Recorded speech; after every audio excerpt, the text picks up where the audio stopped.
Pria ini selalu meyakini bahwa dunia luar dipenuhi ancaman berbahaya. Akibatnya, ia selalu waspada terhadap hal-hal sepele. Masalah mulai muncul ketika suatu malam sebuah truk pengangkut sampah mengambil tong sampah di depan rumahnya. Ia mengira sopir truk yang memakai topeng masker itu adalah komplotan organisasi rahasia untuk memata-matai keluarganya. Karena kepolosannya yang ekstrim, ia lalu mengikuti truk itu sampai akhirnya ia sampai di tempat pembuangan sampah. Yang mana tanpa diduga, di tempat itu sedang ada transaksi jual beli senjata ilegal antara oknum kepolisian dan para penjahat. Mereka yang melihat tindakannya yang aneh menganggap sebagai gerakan cerdas seorang agen rahasia untuk mencari informasi. Padahal, semua yang dilakukannya hanyalah kesalahpahaman total. Merasa terancam, akhirnya mereka mulai mengatur rencana untuk membunuh pria itu. Suatu saat ketika ia sedang menyetir mobil, seorang tentara menembaki mobilnya beberapa kali. Satu peluru mengenai tangki bensin. Bensin menyembur kemana-mana, namun pria itu tetap tidak menyadarinya. Ia mengeluarkan pemantik mobil, tapi ternyata rusak. Jadi, ia melemparkannya keluar. Pemantik itu jatuh ke genangan bensin dan memicu api. Si tentara yang sial malah melaju langsung ke dalam kobaran api. Ia nyaris terbakar hidup-hidup dan cepat-cepat melompat keluar dari mobil. Mobilnya terguling ke jurang dan meledak, sementara pria itu tetap melaju dengan mobilnya yang bocor. Si pembunuh tak punya pilihan selain mencoba lagi keesokan harinya. Ia memasang bom di mobil pria itu, lalu pergi dengan motornya. Pria yang berada di dalam mobil sama sekali tidak tahu apa yang sedang terjadi.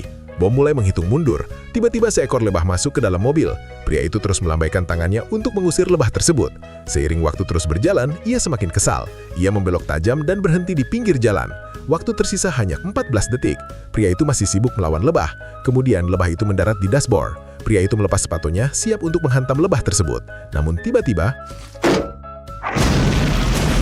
pembunuh yang berada di kejauhan mengira misinya sudah berhasil. Tapi mengejutkannya, pria itu sama sekali tidak terluka. Pria itu mengira ia mungkin memiliki kekuatan gaib.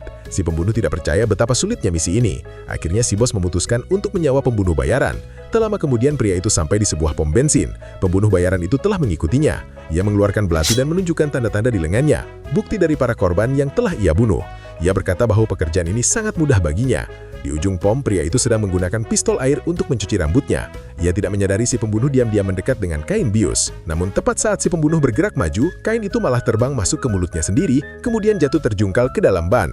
Pembunuh bayaran itu akhirnya tumbang dengan mudah. Bos yang mendengar misinya gagal lagi, mengutus agen terbaiknya dan berhasil menangkap pria itu. Dengan kekuatannya, ia dengan mudah memutuskan tali-tali yang mengikat di tubuhnya, kemudian kabur melompati jendela. Tanpa disangka, aksinya yang di luar rencana itu kembali berhasil menyelamatkan dirinya.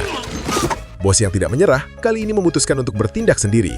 Ia diam-diam menyelinap ke rumah pria itu dan bersembunyi di belakang pintu. Tepat di saat semua keluarga masuk ke dalam rumah, si bos dengan cepat menodongkan pistolnya, memastikan misinya kali ini akan berhasil. Tapi di saat ia siap untuk menembak, tiba-tiba akhirnya, pria itu berhasil selamat untuk selamanya.